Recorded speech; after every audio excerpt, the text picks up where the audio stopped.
Apocalipsis capítulo 2 y vamos a leer los versículos 18 al 29. Apocalipsis capítulo 2 versículos 18 al 29. Y dice de esta manera: escribe al ángel de la iglesia de Tiatira, esto dice el Hijo de Dios, el que tiene ojos que resplandecen como llamas de fuego y pies que parecen bronce al rojo vivo. Conozco tus obras, tu amor y tu fe, tu servicio y tu perseverancia, y sé que tus últimas obras son más abundantes que las primeras. Sin embargo, tengo en tu contra que toleras a Jezabel, esa mujer que dice ser profetisa. Con su enseñanza engaña a mis siervos, pues los induce a cometer inmoralidades sexuales y a comer alimentos sacrificados a los ídolos. Le he dado tiempo para que se arrepienta de su inmoralidad, pero no quiere hacerlo. Por eso la voy a postrar en un lecho de dolor, y a los que cometen adulterio con ellas los haré sufrir terriblemente, a menos que se arrepientan de lo que aprendieron de ella. A los hijos de esa mujer los heriré de muerte. Así sabrán todas las iglesias que yo soy el que escudriña la mente y el corazón, y a cada uno de ustedes lo trataré de acuerdo con sus obras. Ahora, al resto de los que están en Tiatira, es decir, a ustedes que no siguen esa enseñanza, ni han aprendido los mal llamados profundos secretos de Satanás, les digo que ya no les impondré ninguna otra carga. Eso sí, retengan con firmeza lo que ya tienen, hasta que yo venga. Al que salga vencedor y cumpla mi voluntad hasta el fin, le haré autoridad sobre las naciones, así como yo la he recibido de mi Padre, y él las gobernará con puño de hierro. Las hará pedazos como a vasijas de barro. También le daré la estrella de la mañana. El que tenga oídos que oiga lo que el Espíritu dice a las iglesias. Gloria a Dios. Quiero que allí donde está cierre sus ojos por un momento. Quiero orar por usted. Señor, te doy gracias por este día. Gracias por tu palabra. Gracias por la asistencia del Espíritu Santo que está en medio nuestro para impartir una palabra que nos haga crecer y nos ayude a estar alertas en el mundo espiritual. Te doy gracias, Señor, porque estoy ungido para enseñar tu palabra a un nivel con el cual el mundo no está familiarizado, pero todo es para la gloria de Dios. Y este pueblo está ungido para escuchar tu palabra a un nivel con el cual el mundo no está familiarizado, pero es para la gloria tuya, Señor. Gracias, gracias, gracias, porque toda pereza, toda apatía, toda frialdad, todo lo que no es tuyo, Padre, no prevalece en esta noche. En el nombre poderoso de Jesús. Amén y amén. Gloria a Dios. En este día quiero hablarles acerca del tema descubriendo el espíritu de Jezabel. Es un tema que es clasificado como un tema de demonología, y pienso que es un tema que representa un atalaya para la iglesia del Señor.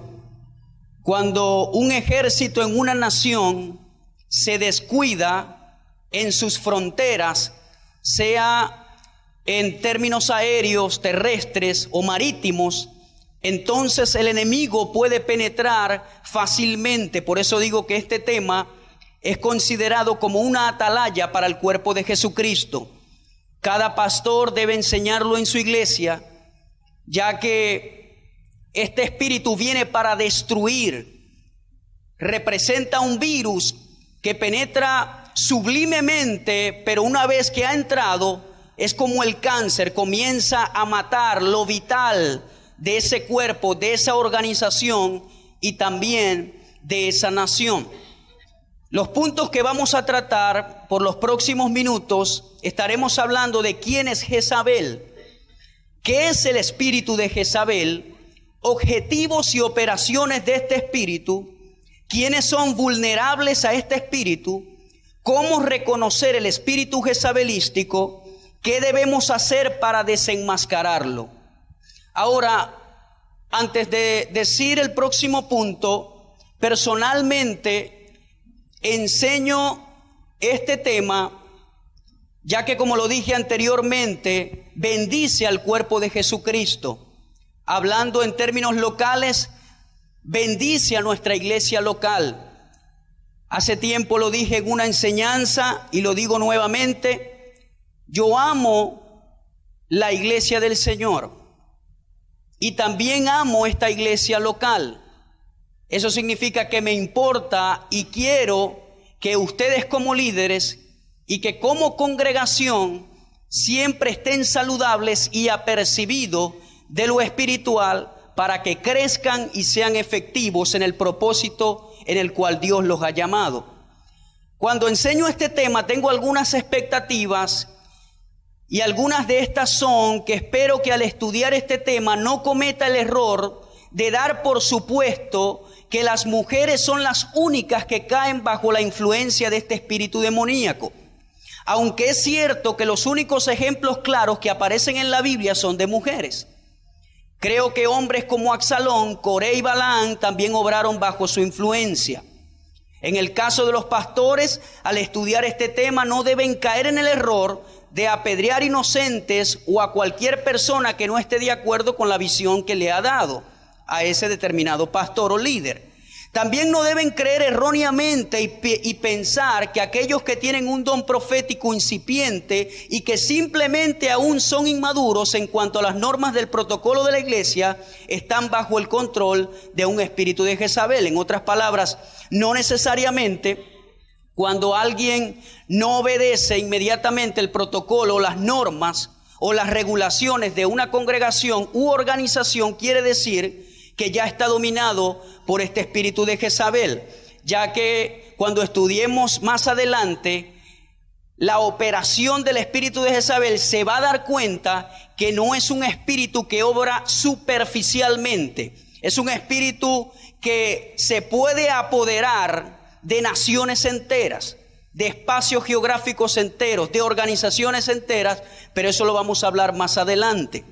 Entonces tenga claro que aunque la Biblia habla de esta mujer y nos da a entender que mujeres operaron en este espíritu frecuentemente, hombres en nuestros tiempos también pueden operar bajo ese espíritu jezabelístico.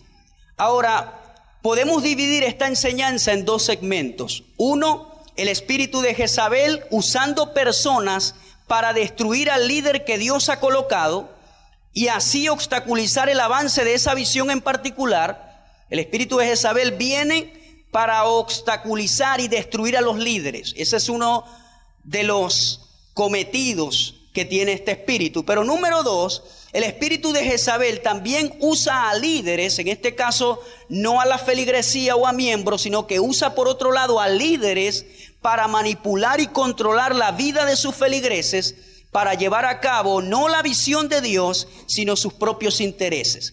Entonces, este tema lo vamos a estudiar en dos partes. Número uno, cuando el enemigo usa creyentes, o ese espíritu de Jezabel usa creyentes para destruir la visión de Dios, pero por otro lado, este espíritu también puede penetrar en líderes para destruir una feligresía y controlarla y manipularla. ¿Cuántos me están siguiendo?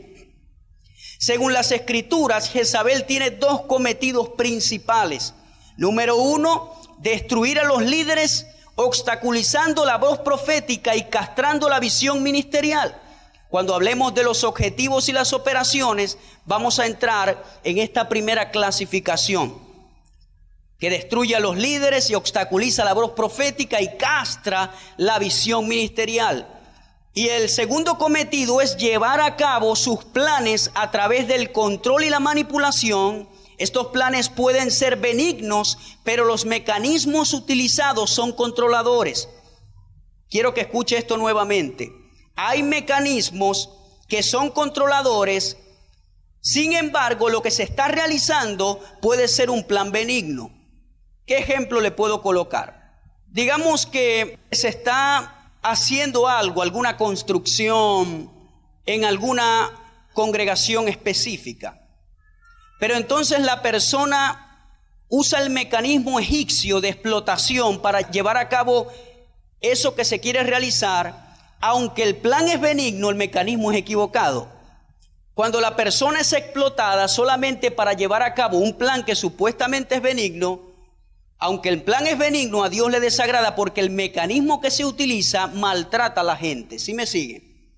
Entonces, esos son dos cometidos principales que Jezabel tiene. Destruye a los líderes, obstaculiza la voz profética. Cuando hablo de voz profética, no necesariamente estoy hablando de que alguien se mueva en un don de profecía. Cuando hablo de voz profética es declarar la palabra que Dios tiene para ese cuerpo en particular. Cada vez que un líder de Dios comienza a hablar la palabra, no necesariamente tiene que decir así dice el Señor, sino que representa la voz profética que te ayudará a crecer, que te ayudará a fortalecerte, a nutrirte, a documentarte, a fortalecerte espiritualmente. Pero el espíritu de Jezabel, cuando viene, él viene a parar esa voz profética.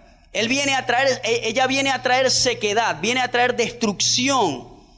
Entonces es importante que usted entienda cuáles son estos dos cometidos principales. ¿Quién es Jezabel? Básicamente, la Biblia nos habla de Jezabel en el primer libro de Reyes, capítulo 18, también el capítulo 19, el capítulo 20, si no me equivoco hasta el 21, también habla de esta mujer. Y Apocalipsis, capítulo 2, versículos 18 al 29, habla de esta mujer Jezabel que con su enseñanza engañaba a los siervos y también los inducía a cometer inmoralidades sexuales y a comer alimentos sacrificados a los ídolos. Ahora, cuando hablamos de Jezabel, Israel estaba pasando por una era de apostasía, aproximadamente en el siglo 9 antes de Cristo. Una nación a la que Dios había llamado a ser suya, le había dado la espalda totalmente. Cambiaron su adoración al Dios verdadero por los ídolos de un pueblo que alguna vez habían conquistado en su nombre. El rey que gobernaba Israel era un hijo de un hombre que había ganado el trono por medio del asesinato. Su nombre es Acab. Detrás de la corrupción del trono de Acab había una mujer, Jezabel. Jezabel era la reina, por supuesto, porque se casó con Acab, pero ella era una princesa fenicia. Los fenicios eran lo que nosotros conocemos como los cananeos, que hablando en términos geográficos hoy representa el Líbano, o ese territorio es el Líbano hoy en día. Ella esperaba expandir su poder al casarse con Acab y llevó destrucción sobre los israelitas. Esta destrucción vino por medio de su fanática devoción a los dioses falsos, Baal, que representaba la deidad masculina, y Astarot, la diosa femenina de la fertilidad. Más de 450 profetas de Baal y profetisas de Astarot servían los depravados deseos carnales de Jezabel. Muchas veces se sacrificaban vidas humanas para apaciguar a estas deidades paganas. En contra de esta apostasía, Dios levantó al profeta Elías, que desafió a Acab y destruyó a los profetas de Baal en el monte Carmelo. Ahora, Dios levantó en este tiempo un mensajero, quien se llamaba Elías. Y podemos estudiar en esas escrituras que acabo de mencionarle, que Jezabel persiguió hasta querer matar a la voz profética de Dios, en este caso, Elías. Ahora, mucha gente se pregunta, ¿será que la misma Jezabel que estaba en el siglo 9 antes de Cristo es la misma Jezabel que el apóstol Juan vio en revelación para las 7 iglesias apocalípticas? Claro que no. Es posible que el Señor, cuando se refiere a Jezabel en la isla de Patmos, cuando le da la revelación a Juan, puede ser que él esté hablando de una mujer que operaba bajo la misma influencia que la Jezabel que operaba en el tiempo de Elías. ¿Sí me están siguiendo? No necesariamente esa mujer se llamaba Jezabel, sino que ella operaba bajo la misma influencia y estaba corrompiendo con su enseñanza y con su inmoralidad sexual a los siervos de Dios. Y el Señor le dice a Juan, esa mujer Jezabel, yo no la tolero, no tolero lo que está haciendo. Siglos pasaron desde que Jezabel murió, que se la comieron los perros en ese tiempo de Elías, pero siglos pasaron y un espíritu se levantó en los lugares celestiales y no solamente operaba en el tiempo del apóstol Juan, sino que hoy en día el espíritu de Jezabel opera en diferentes lugares, naciones, individuos. Hoy en día hay espíritus jezabelísticos que todavía están operando para destruir. ¿Cuántos me están siguiendo? Ahora, esa era la Jezabel física, una princesa que se convirtió reina, que odiaba al profeta de Dios, que hizo todo lo posible para que su esposo matara a Elías. Elías llegó al punto de correr de ella y esconderse en una cueva, imagínense. Pero Dios levantó a Elías y esos 400 profetas de Baal, incluyendo profetisas de Astarot, murieron por esa idolatría. Dios levantó un hombre. Ahora, cuando Dios levanta a un hombre en contra de ese espíritu, una de las características es que ese espíritu no se quedará quieto hasta eliminarlo. Por eso es que hemos visto ministerios en las últimas décadas que Dios ha levantado como voz profética para bendecir al cuerpo de Cristo y los ha obstaculizado Jezabel, el adulterio, la fornicación, la falsa palabra, la falsa doctrina. Jezabel se manifiesta y llega para destruir a los hombres de Dios. Pero yo declaro en el nombre de Jesús que Jezabel no tiene lugar en este lugar, no tiene lugar en nuestra vida, no tiene lugar en nuestro ministerio, y tú cumplirás el propósito por el cual naciste. Esa era la Jezabel física, pero siglos han pasado y ese espíritu está todavía en operación. Ahora, ¿qué es el espíritu de Jezabel? Es una fuerza espiritual diabólica que trata de engañar, manchar y destruir a las autoridades de Dios. Es un poder espiritual que tiene influencia en todo el mundo. No es simplemente un demonio que posee a un individuo. Es un poder demoníaco de los lugares celestes que trasciende límites geográficos específicos y puede afectar a naciones enteras.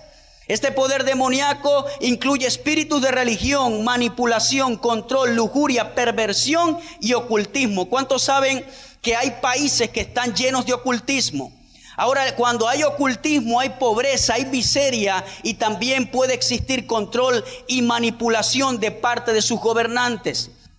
Líderes dictatoriales, gobiernos centralistas que existen hoy en día.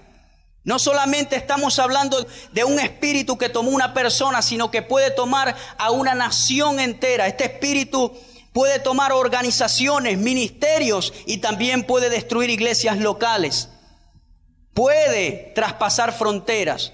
Ahora, con esta enseñanza yo no estoy tratando de infundirle temor. Por lo contrario, nosotros tenemos la autoridad sobre ese espíritu. Pero por otro lado, traigo esta enseñanza es para alertarle y abrirle los ojos para que identifique cuando alguien o cuando una organización está trabajando bajo su influencia. Yo quiero que usted sea entrenado, yo quiero que usted esté alerta y sea un hijo de Dios documentado y listo en el mundo espiritual. Viene ese espíritu para manipular. Ahora, cuando hablamos de diferentes naciones bajo la influencia de este espíritu estudia la cultura de esa nación. Hay culturas que son más pasivas que otras.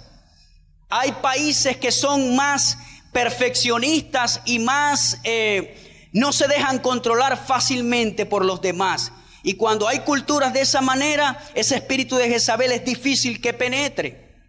Pero hay otros países, culturas que son más pasivas, se dejan envolver y se dejan manipular fácilmente. Y cuando esos países, este espíritu los identifica, entonces penetra y utiliza, por supuesto, a personas o a una sola persona que se levanta. En el caso de Hitler, fue un espíritu de Jezabel que trabajó con Hitler, que pudo manipular esas mentes. Imagínese la influencia que tenía ese hombre, que logró asesinar a esa cantidad de judíos que asesinó. Muchísimos. Estaba obrando bajo ese espíritu, ese gobernante, y así hay otros ejemplos más. Ahora, cuando hablamos de sus objetivos y operaciones, en un individuo cuando este espíritu establece influencia en una persona, los procesos racionales y razonadores de la persona comienzan a deteriorarse y sus pensamientos y acciones se distorsionan. Cuando este espíritu entra en una mente, es como cuando un virus ataca tu computador, distorsiona las cosas. Hay virus que penetran en el computador que a veces no te dejan abrir el navegador, o te roban los archivos o no los puedes abrir. Comienza ese virus a afectar el funcionamiento de ese computador. Igualmente hace lo mismo en un individuo. Cuando un espíritu de Jezabel comienza a influenciar, el individuo comienza a pensar diferente. Se distorsiona la información que recibe. Aunque Dios esté hablando la palabra, la persona se sienta con una actitud de que no, eso está equivocado. ¿Por qué? Porque ya el espíritu comenzó a influenciar y a distorsionar esa mente. Voy a volver a repetir esto. Aunque Dios esté hablando, aunque el predicador tenga muy buenas intenciones, aunque el predicador, esté hablando revelación del cielo, si un creyente está bajo su influencia, como lo que tiene en la mente, todo lo distorsiona el espíritu, todo lo entiende al revés y sale hablando al revés. Pasemos de lo individual a lo colectivo. Cuando hablamos en una iglesia, cuando el poder de Jezabel se descarga sobre una iglesia, su meta es desconectar y destruir personas, ministerios y a toda la iglesia. Esto es lo que sucederá a menos que se aplique el remedio de Dios y se confronte a tiempo. En la iglesia se enfoca en destruir la reputación y credibilidad del pastor. Eso es lo que hace el espíritu de Jezabel. ¿Por qué? Porque es la persona clave que Dios ha escogido para apacentar el rebaño fácilmente. Un objetivo potencial es alguien que no se identifica con la visión de ese pastor y comienza a tener un sentimiento de que las cosas deben ser diferentes. Hay quienes comienzan a hacer campañas telefónicas. Usan palabras que suenan como espirituales, como por ejemplo, creo que necesitamos orar por el pastor, porque pienso que no está escuchando la voz de Dios. Si solo me escuchara a mí, entonces la iglesia funcionaría mejor. Ahora estas personas tienden a creer que están haciendo la voluntad de Dios cuando actúan de esa manera. Hasta creen que es una asignación que Dios les ha encomendado. Hay cristianos que dicen, Dios me puso aquí para mantenerlo finito a Él. Estás equivocado, estás equivocada. ¿Cuántos me están escuchando? Si alguna vez usted se siente influenciado a agarrar números telefónicos y a comenzar una campaña, necesitamos orar, sabe que usted está despertando contienda, usted está despertando cosas que no son de Dios. Si usted cree que debe orar por su pastor, ore usted en intimidad, porque su oración es poderosa. Amén. No se me desanime que después voy al otro segmento, pero necesitamos tener creyentes que conozcan la palabra de Dios para que este espíritu no pueda penetrar. Amén. Yo creo que esta iglesia es una iglesia saludable, pero por eso estoy enseñando, porque los espíritus identifican congregaciones saludables para penetrar, para destruir, para causar confusión. Amén. Pero nosotros estamos escondidos en la mano de Dios. Al enemigo no le gusta que uno enseñe esto, no le gusta, lo desagrada. Otra área donde este espíritu se concentra es entrar en los grupos de intercesión. Usualmente comienza a operar en el líder de un grupo de intercesión, usando estas supuestas herramientas espirituales para desacreditar al líder.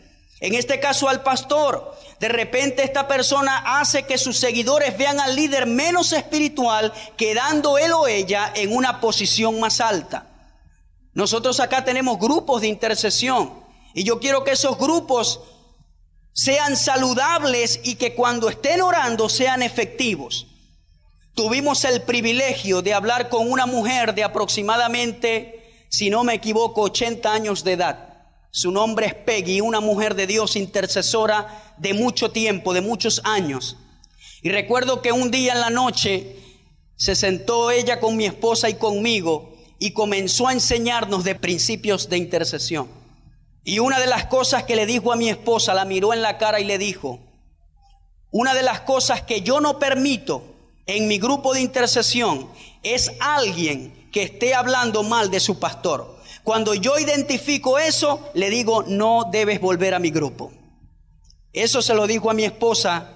Yo creo que la usó el Señor de una manera especial, porque nosotros estábamos como una esponja, porque aunque no tenemos grupos de intercesión, aquí hay grupos y queremos enseñarle a ser efectivo. No es que no lo están haciendo, pero necesitamos cerrar y conocer los principios de intercesión. No los dejo volver a mi grupo. Debemos entender esto, mi hermano.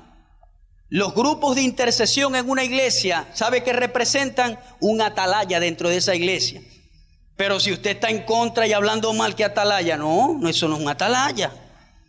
Eso es como que cuando el soldado en la garita se queda dormido y entra todo el enemigo. ¿Sí me está entendiendo? Entonces usted, cuando va al grupo de intercesión, usted va a orar a favor, no solamente por la iglesia. Usted no debe limitarse. Siempre su oración debe ser por el ministerio, por supuesto, por la iglesia. Pero Peggy nos decía, recuerdo que ellos en el cuarto tenían un mapa y a veces Dios le decía al grupo, los llevaba a China y le decían, oren por China, oren por Irak, oren por esto, oren por este país, porque no hay límites en el mundo espiritual. Pero si usted ni puede orar por su pastor, ¿qué para China lo va a llevar Dios? Será para China, para el barrio que se llama China, Chino Julio. Y hay que orar por Chino Julio también, no me malentienda. Pero ¿cuántos me están entendiendo la idea? Si no somos fieles en lo poco, en lo mucho no seremos fieles. Entonces el grupo de intercesión representa algo poderosísimo, un atalaya en esa iglesia. Y usted como líder le enseña a su gente. Hay hermana que tuvo un sueño que el pastor estaba nadando en una laguna negra. Bueno, usted como líder identifica el sueño. Y no estoy diciendo que a veces los pastores pasan por momentos difíciles, claro que sí. Pero cuando Dios te muestra algo de tu líder, no es para hablar mal, no es para desacreditar, no es para que tú seas el que corrige, es para que tú ores y te pares en la brecha por ese hombre. Gloria a Dios. Ahora, estamos hablando de los objetivos y operaciones y hablamos de un individuo, de una iglesia, cuando entran los grupos de intercesión. Pero también, a veces el espíritu de Jezabel, cuando viene del líder hacia la gente. Y cuando él usa a los líderes, produce un daño tremendo. Porque mucha gente puede salir no solamente herida, dañada, descarriada, sino también tenemos acontecimientos en la historia, a finales del siglo XX y a comienzos del siglo XXI. Tenemos ejemplos de suicidios masivos rituales que han ocurrido cuando un líder ha sido influenciado por el espíritu de Jezabel, y más adelante les voy a dar algunos, o les voy a leer algunos de esos ejemplos. Ahora, ¿quiénes son vulnerables a este espíritu de Jezabel? Los candidatos para este espíritu son personas que han sido heridas, que creen merecer algo que no tienen, que han sido controlados por alguien, personas talentosas que creen que lo pueden hacer mejor, creyentes contradictorios, carentes de conocimiento del trabajo organizacional, líderes con hambre de ejercer autoridad sobre las personas. Estos son candidatos potenciales para este espíritu de Jezabel. Vuelvo y lo repito. Personas que han sido heridas, que están heridas, que creen merecer algo que no tienen, que han sido controlados por alguien, personas talentosas que creen que lo pueden hacer mejor. Hay personas que han crecido en un ambiente de control, sea por su mamá, por su papá, y cuando ellos forman un hogar más adelante, operan en ese espíritu de control también. ¿Ok? Personas que han sido heridas en el corazón, tratan de operar bajo esa influencia. Personas que han sido controladas, puede ser que han estado operando en un espíritu de Acab. Acab representa el que es controlado, no el controlador, sino el que es manipulado. ¿Ok? También creyentes contradictorios, que alguien dice, Dios me mostró que hiciéramos esto, el otro siempre dice, no, así es que se debe de hacer. Carentes del conocimiento del trabajo organizacional. No saben trabajar en organización, en equipo. Líderes con hambre de ejercer autoridad sobre las personas. Eso lo hemos visto mucho. ¿Ve? Pero más adelante vamos a tocar específicamente eso. Ahora, ¿cómo podemos reconocer el espíritu jezabelístico? Ahora, ¿cómo podemos reconocer el espíritu jezabelístico? Este proceso lo podemos lograr a través de ser capaces de identificar sus características. Ustedes quizás me preguntan, hermano, ¿cómo yo puedo reconocer que hay un espíritu jezabelístico operando? Conozca sus características. Número 1, vamos a hablar desde el ángulo de la gente hacia el liderazgo. Buscan ganar favor ante el liderazgo actuando como si siempre estuvieran en una dimensión espiritual. ¿Ok? Aunque la persona, y escúcheme bien estas características, porque esto es lo que le va a ayudar a usted discernir al espíritu de Jezabel. Ahora, cuando usted vea una característica, no vaya a decir, usted está haciendo, no, usted no va a cometer esa imprudencia. Porque a veces son imprudencias, inmadureces. Acuérdese que estamos hablando de un espíritu que viene para destruir, pero no necesariamente personas inmaduras o que a veces estén en contra de algo de la iglesia, están bajo esa influencia. ¿Sí me están comprendiendo? Hay gente que tiene sus desacuerdos. Cuando hay desacuerdo, lo más sano es ir y hablar con la persona con quien usted tiene el desacuerdo. Yo no estoy de acuerdo que usted esté bravo conmigo y se lo diga al otro y al otro. Hable conmigo si usted tiene un desacuerdo conmigo. Yo no necesito decírselo a los demás. ¿Sí me está entendiendo? Igual con alguna cosa, a veces uno está sujeto a las fallas, ¿ve? O a no entender algo que usted sí entiende, pero estamos trabajando organizacionalmente en equipo y allí usted no tiene que enojarse, sino acercarse y decir, hermano, yo tengo este punto de vista. Pero no esté bravo todo el tiempo, hermano. La voluntad de Dios es que usted venga aquí a aprender, a gozarse con Dios. Siempre lo digo. No que usted venga todo el tiempo enojado. Si hay alguna cosa que usted debe arreglar con alguien, arréglela con la persona. Amén. ¿Sí me entiende? Si yo le hago algo alguna vez, venga a hablar conmigo y lo solucionamos. Así es que Dios quiere que actuemos de una manera madura.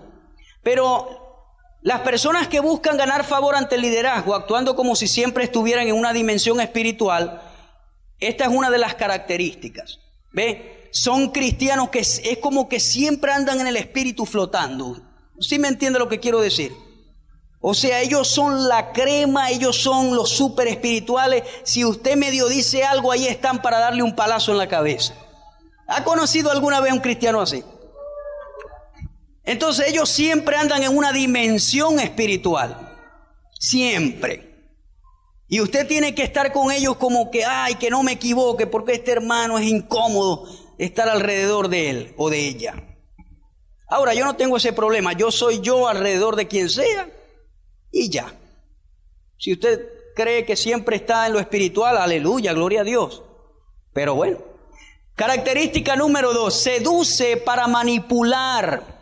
Usan esta expresión frecuentemente. Dios me dijo que me dieras esto. Dios me dijo que hicieras esto. Dios me dijo que te casaras conmigo. Dios me dijo que no tienes que hacer ese plan sino el mío. Dios me dijo. Y con ese Dios me dijo, ay mamá, eso hacen y deshacen. Entonces tenga cuidado con el Dios me dijo. Cuando alguien te diga Dios me dijo, esté asegurado de que ese Dios me dijo esté de acuerdo con la palabra de Dios. Si no, agarre ese Dios me dijo y lo echa en la basura o no sé qué va a hacer con eso.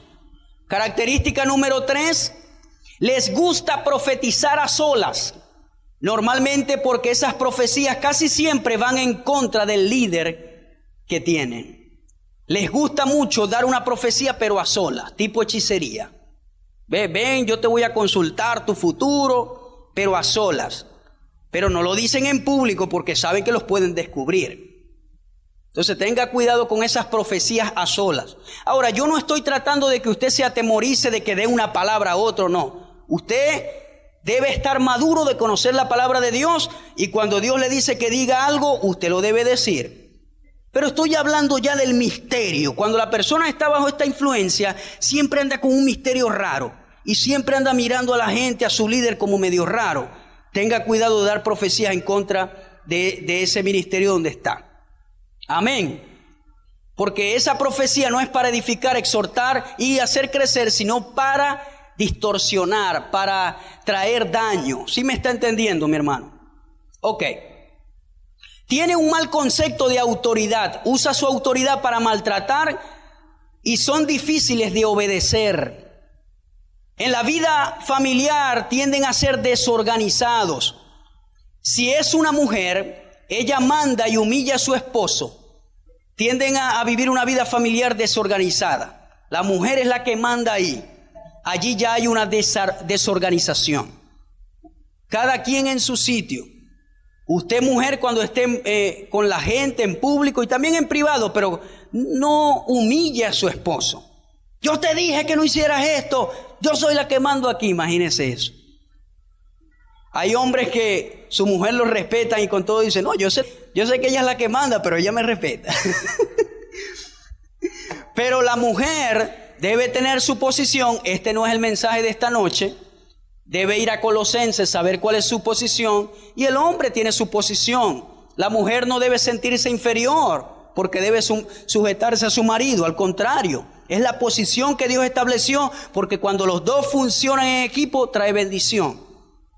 Entonces tienden a tener vida familiar desorganizada. Jezabel gobernaba sobre Acab. Estas personas tienen falsos sueños y visiones. Son aparentemente más espirituales. Tienen una falsa humildad, chantaje emocional, aprovecha los encuentros de oración privado, tergiversa la Biblia y reforma doctrinas. Esto pasa mucho con líderes. No, ya Dios me dijo que esto es así, no como yo antes predicaba, imagínense. Y reforman la Biblia y le añaden y le quitan y lo ponen a su manera. Esto lo hace este espíritu. Trae falsas profecías, ansiedad por impartir. En otras palabras, la persona siempre quiere ser el que enseña, el que imparte. Tiene apariencia de religiosidad. Siempre tiene experiencias dramatizadas. Seduce a otros hombres o mujeres. El espíritu de perversión sexual, de inmoralidad, por supuesto que tiene que estar aquí clasificado o resaltado. Seduce a otros hombres o mujeres. En el caso de líderes, hay líderes que usan su autoridad, su don, su habilidad de hablar para seducir a otras mujeres. Si estamos hablando en términos congregacionales, lo hacen dentro de su congregación. Usan la habilidad de hablar, usan su autoridad, su físico, sus cualidades que resaltan para manipular a las mujeres, o si es una mujer, para manipular a los hombres y tener actos sexuales con ella o con él. Castra a su esposo. No que lo castra literalmente, sino que castra el propósito de Dios en su vida, lo castra. Ve, hay mujeres que han castrado los ministerios de su esposo porque no entienden, porque siempre están allí obstaculizando. Y hombres que han castrado igualmente ministerios a su esposa por no entender. Produce consecuencia en las hijas e hijos. Este espíritu de Jezabel no solamente trae consecuencias en las mismas personas, sino que afecta a la familia.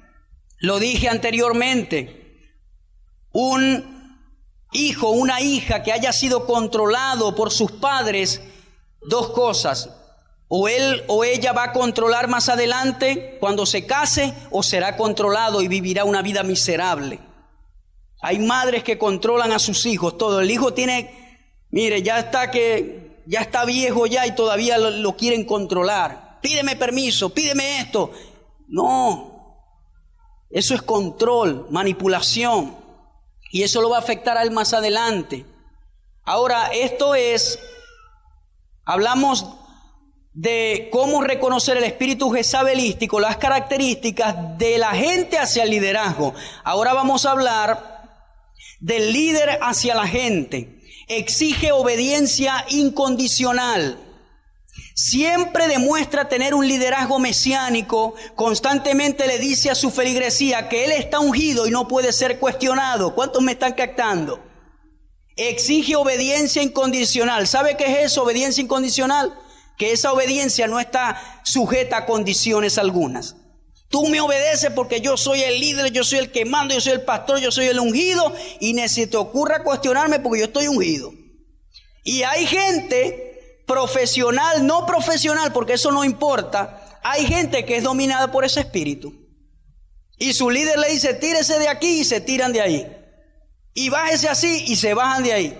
No tienen una voluntad propia con la palabra, sino que obedecen incondicionalmente. Espíritu de Jezabel. Siempre demuestra tener un liderazgo mesiánico. ¿Qué es un liderazgo mesiánico? Sencillamente estoy hablando de un sinónimo que quiere decir un liderazgo ungido. Que si usted me toca a mí, entonces le va a pasar algo. ¿Sí me entienden? Si usted me dice algo en contra de mí, me va a pasar algo. Si usted me cuestiona, me va a pasar algo. Cuando usted ve a un líder así, está operando bajo la influencia de Jezabel. Prohíbe leer a sus feligreses otro tipo de literatura que no sea la de él. ¿Por qué? Porque si no leen otra literatura, los va a tener controlados. Si yo le digo a usted, no compre otros libros, solo lea los míos, ¿qué estoy haciendo? Usted va a ser alimentado de lo que yo escriba y yo lo voy a programar a usted y lo voy a manipular. Entonces el líder dice, usted no puede leer otra cosa. Ah, no, ese ministro, ese no es de Dios, porque siempre malpone a los demás y él es el que tiene la razón. Espíritu de Jezabel. Maneja a sus feligreses a través del control, la manipulación y el miedo. Constantemente dice, si te vas de mi congregación, te sales de la voluntad de Dios y algo malo te puede pasar. Eso ha pasado mucho. No, si tú te vas de aquí, mira, el enemigo te va a comer vivo. Y el creyente, ¿verdad? Me va a comer. Ay. Mira, si tú te vas de aquí, se te acaba el ministerio. Si tú te vas de aquí, la cobertura de Dios se quita. Mi pregunta es, ¿la cobertura de Dios solamente está circunscrita a una congregación? No creo. Aún aquí, mi hermano, si usted no se identifica con la visión, si usted no se siente cómodo, nosotros no vamos a ponerle un mecate y le vamos a decir si se va el enemigo. No. ¿Sabe qué hacemos nosotros? Oramos por usted que le vaya bien. Oramos por usted que si se va a otro país, a otra parte, a otra cosa, le vaya bien y lo bendecimos en el nombre del Señor. Otra característica es que prosperan solo los líderes y nadie más en su liderazgo. Su liderazgo se caracteriza por ser autoritario y centralista. Todo está allí, circunscrito allí, y es autoritario. Enseñan a sus feligreses que lo secular no es importante, solo lo espiritual, con la intención de manejar sus vidas al 100%. Siempre le dicen a los feligreses, no, eso no es importante, lo secular. Tranquilo, servíme a mí todo el tiempo que aquí te va a ir bien. Y pasan los años, y pasan los años, y pasan los años y usted no tiene nada. Y pasan los años y nada que ver. Solo prosperan ellos y los demás nada que ver. Pero es para tenerte 100% allí. Amén. Si usted trabaja en la obra de Dios es porque lo quiere hacer voluntariamente. Cuando usted esté haciendo algún servicio aquí voluntario, usted lo hace voluntariamente, no porque alguien lo está obligando, no porque si no viene y no lo hace le va a caer un rayo del cielo. No es eso. Se trata de servir a Dios con alegría y con amor. Cuando servimos a Dios con libertad, con alegría, con amor, digamos que a ti te tocó esa puerta recibir a la gente y usted siempre tiene una sonrisa. Usted representará la primera impresión de alguien que venga a la iglesia. Cuando usted salga, que el servicio termine, si usted trata a la gente amablemente, usted representará el ministerio Luz de las Naciones. Pero si usted trata mal a la gente, si no da la bienvenida como debe de hacer, si sirve con mala gana, entonces, aunque esté aquí, no está aquí. Las cosas en Dios no se tratan solo de estar físicamente, sino en el corazón, mi hermano. Por último, otras características es que ejercen autoridad en áreas que no le corresponde. Nosotros como pastores de esta iglesia tenemos una autoridad sobre ustedes en los asuntos espirituales. Pero llega a un límite. Amén. Llega a un límite. Si usted quiere comprar una casa, usted ve si la compra, si no la compra, dónde la compra. yo como pastor o como líder, yo puedo darle un consejo sabio, pero la última decisión la tiene usted. Entonces en la cultura venezolana, o vamos a decir, eso ya se está rompiendo porque estamos creciendo, pero ese pensamiento arcaico se está rompiendo, ese espíritu se está quitando. Pero hay muchos creyentes que van a comprar un carro. Pastor, ¿puedo comprar un carro? ¿Lo va a pagar el pastor? ¿Quién lo va a pagar? ¿Usted o el pastor? No, yo. ¿Y por qué tiene que preguntarle al pastor si va a comprar un carro, pues? ¿Cuántos me escuchan? Ahora, si usted dice, ay, hermano Harvey, quiero un consejo. ¿Qué tipo de carro usted cree que me conviene? Yo no sé de marca. Bueno, vamos a buscar a alguien profesional que sepa y te ayudamos. Pero la decisión de comprarlo no, eso es cuestión suya, mi hermano. Ay, hermano, a mí me gusta esta hermana para casarme. ¿Me puedo casar? Yo te puedo aconsejar. Bueno, le oraste al Señor, ¿qué sientes en tu corazón? Te recibiste del Señor, viste las cualidades, las has conocido. Pero yo no puedo decir, no, yo te voy a escoger. Yo no tengo que escogerte a tu esposa, a tu esposo. Ese no es mi autoridad, hasta allí no llego yo, mi hermano. Pero por otro lado, hay organizaciones, hay líderes que sí les gusta ese control 100%. Se deleitan en ese control 100%. Pero mi responsabilidad es que usted crezca espiritualmente, es que usted sea de bendición en su vida, en su familia, es que usted opere bien dentro de la iglesia. Nosotros tenemos autoridad en cuanto a las normas de esta iglesia. Nosotros podemos exigirle a usted, ¿verdad?, que tenga compromiso, puntualidad, que usted sirva con ganas. Si no está de acuerdo, bueno, esperemos un poco más hasta que esté de acuerdo. Tenemos normas que en este caso mi papá, nosotros el liderazgo podemos establecer y usted las debe obedecer porque pertenece a un cuerpo, a una feligresía. Si no existieran normas, leyes, entonces todos viviéramos desorganizadamente. ¿Sí me capta?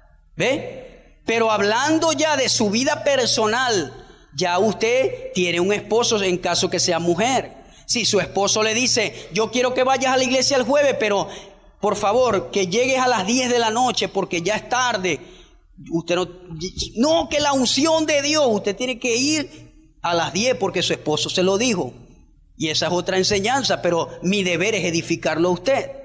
El amor no busca lo suyo, busca lo de los demás. Pero debemos conocer creyentes que conozcan. Me gusta hablar estas cosas porque veo que cambia usted, mi hermano. Me deleito. Entonces la mujer va al shopping center, al centro comercial y se pone una ropa y la mujer y el esposo le dice, no me gusta esa ropa. No, es que esta es la que el pastor me deja usar. Bueno, ¿y usted está casada con quién? ¿Con el pastor o con él? Ay, mi amor, yo quiero que te coloques la cadenita que me gusta bastante. No, es que esa el pastor no me deja, pero bueno, chico. Entonces el hombre quiere venir a reclamarle al pastor porque su esposa está siendo manejada por el pastor. Amén, mi hermano. Nosotros los líderes de Dios tenemos una autoridad espiritual y en nuestra organización. Pero más allá hay decisiones que son personales. ¿Qué carro voy a comprar? ¿Qué casa donde voy a vivir? Ay, hermano, ¿puedo trabajar en tal empresa? Usted ve, gloria al nombre del Señor porque estamos aprendiendo. Vamos a entrar ahora en algunos ejemplos de algunas sectas extremistas causantes de suicidios colectivos. ¿Por qué estamos hablando de esto? Bueno, afortunadamente aquí en Venezuela no hemos visto casos que no conocemos extremos como los que voy a leer, pero sí hay casos más ligeros, pero que esa mentalidad puede llevar a estos casos extremos. Algunas sectas extremistas causantes de suicidios colectivos. Tenemos el ejemplo del Movimiento para la Restauración de los 10 Mandamientos. Esto ocurrió en Kanungu, Uganda, en África. El líder principal, Credonia Muerinde. Su clasificación era aparicionista católico sincrético, integrado a una cosmovisión apocalíptica. Esta era la creencia. Reclamaban tener visiones directas de la Virgen María a sus principales líderes. Entre las prácticas cotidianas a las que se sujetaban sus miembros estaba el participar de una sola comida al día, largas jornadas de trabajo, abstinencia sexual absoluta, privación del sueño y prohibiciones para hablar, comunicándose por periodos solo a través de signos manuales. Usted dice, ¿Se puede lograr eso? ¿Se puede lograr que una persona sea controlada a tal extremo? Claro que sí. Obtener la membresía implicaba renunciar a las comodidades terrenales y donar las posesiones a los líderes. Estamos hablando de una década atrás. Sus líderes predijeron a su congregación que el 17 de marzo del 2000 vendría el fin del mundo. Ellos primero predijeron que iba a ser el 31 de diciembre del 99, pero no ocurrió nada. Entonces tuvieron que inventar otra cosa. Y dijeron, no era el 31 de diciembre del 99, es el 17 de marzo del 2000 que vendrá el fin del mundo.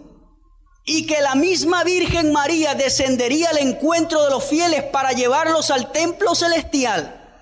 530 miembros, incluidos al menos 78 niños, se dieron cita en el templo principal y cerraron con tablas las ventanas y las puertas desde adentro.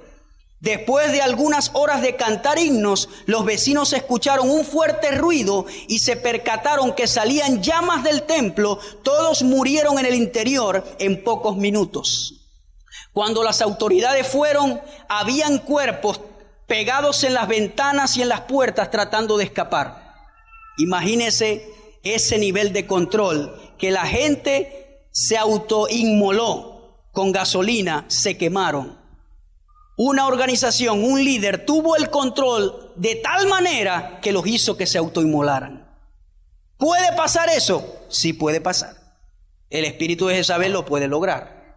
Eso se llama control absoluto y necesita dos requisitos. Número uno, la obediencia incondicional a ciegas. Y número dos, un líder que tenga un espíritu de control y manipulación. Dos requisitos para que esto se lleve a cabo.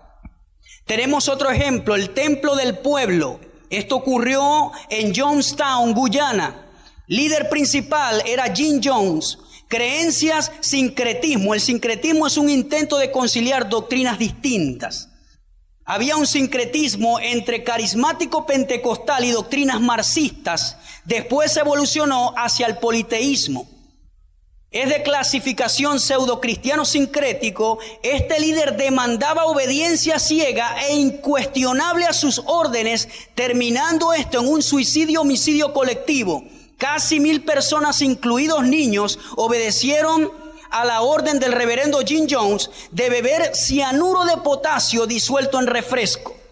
Aquellos feligreses que se negaron fueron asesinados por la guardia paramilitar de Jones. El resultado fue 914 muertos, incluyendo al propio líder. En otras palabras, el que no tomaba el cianuro de potasio, Jim Jones había preparado un ejército paramilitar para que el que dijera no quiero el refresco, lo liquidaba. 914 muertos tomaron este veneno, controlados por Jim Jones. Después encontraron aproximadamente 1000 muertos más. O no, fue en el primer caso, rectifico, fue en el primer caso que encontraron como 1000 muertos más en fosas comunes. Por último, para ya ir terminando, tenemos la rama davidiana de los adventistas del séptimo día. Ahora, quiero aclarar algo. No porque este líder o esta persona lo hizo, quiere decir que todos ellos son así. Hay cristianos evangélicos que se han desviado y han causado tragedias grandes. Eso no hace que todos los cristianos evangélicos sean así. ¿Sí me está escuchando? Cuando digo adventista del séptimo día, no estoy diciendo que toda la organización era así, sino que este líder pertenecía a estas creencias. Esto ocurrió en el rancho Monte Carmelo, en Waco, Texas. El líder principal se llamaba David Koresh, el nombre real Vernon Howell. Creencia, sincretismo entre doctrinas clásicas del adventismo del séptimo día y los oráculos personales del líder. En otras palabras, él tenía la doctrina del adventismo, pero también lo ligó con los oráculos que él recibía en privado. Se sacralizó la poligamia en el liderazgo. Este líder se autoinmoló junto con más de 80 seguidores. La doctrina de David Koresh incluía un calendario de eventos en donde se suponía que después de muertos, los davidianos se transformarían en seres de fuego que acabarían con los ejércitos que protagonizarían el Armagedón. Dios santo de Israel. Usted se ríe y yo me río, pero ha acontecido. Usted se ríe y yo me río, pero hay líderes que llegan a hacer cosas atroces y la gente todavía lo sigue, lamentablemente. Comenzamos a hablar de ejemplos de feligresía cuando atacan la visión de Dios, porque Jezabel se mueve de esa manera. Pero también Jezabel se mueve desde los liderazgos para destruir a la gente. ¿Qué debemos hacer para desenmascararlo? Debemos controlar el espíritu y no aplacarlo. Hay gente que lo identifica y no lo confronta, sino que lo aplaca. No, vamos a aplacarlo ahí, pero ahí está funcionando. No se trata de aplacarlo, se trata de confrontarlo y quitarlo. Tener grupos de intercesión que amen la visión que se está realizando, cubriendo en oración continuamente al pastor y al liderazgo. Escúchenme los grupos de intercesión. El pastor debe escoger su círculo interno de liderazgo no solo por talento, sino observar el carácter del líder potencial. En otras palabras, una vez que yo escojo un líder que va a estar íntimamente conmigo, no lo voy a hacer solo por el talento, sino que voy a estudiar su carácter, su fidelidad, su vida cristiana en la casa, en otros lugares, su testimonio. También debemos ministrar continuamente una palabra de restauración para el que está herido. Personas heridas son creyentes potenciales para la influencia de este espíritu. La obediencia siempre debe ser condicionada a factores como la razonabilidad de las demandas, la credibilidad, la autoridad moral y el grado de poder. En otras palabras, usted no puede seguir a un líder ciegamente antes de haber estudiado y condicionar su obediencia a la razonabilidad de las demandas que se le está haciendo. En otras palabras, me están demandando algo, vamos a ver si es bíblico o no. Amén. ¿Cuál es la credibilidad de esa persona? ¿Cuál es la autoridad moral? ¿Cómo es su vida moral? Y por último, estudiar el grado de poder que acabamos de hablar. ¿Hasta dónde llega tu autoridad? Para evitar una obediencia ciega, debes tener la palabra de Dios como filtro para toda revelación. Toda revelación debe ser filtrada por la palabra escrita de Dios. Reconocer hasta dónde llega la autoridad de su líder. Oro al Señor que